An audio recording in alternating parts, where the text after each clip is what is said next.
बाबा की बिटिया। छोटी बहू इधर आ। जी माँ जी। बहू जी क्या पहन रखा है तूने?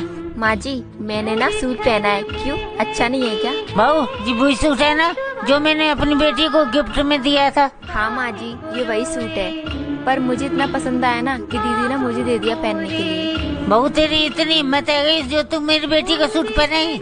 मैंने कितनी प्यार से दिलवाया था उसको।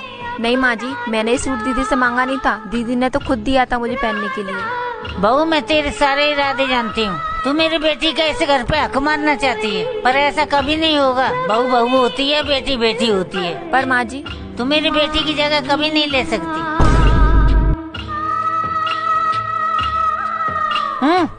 बढ़िया ही मेरी बेटी की जगह लेने वाली। ये बात तो सच है, बहुएं चाहे कितना भी कुछ कर लें, लेकिन एक सास बहू को बेटी का दर्जा कभी नहीं दे सकती। वीडियो अच्छा लगा हो तो प्लीज एक कमेंट जरूर करना।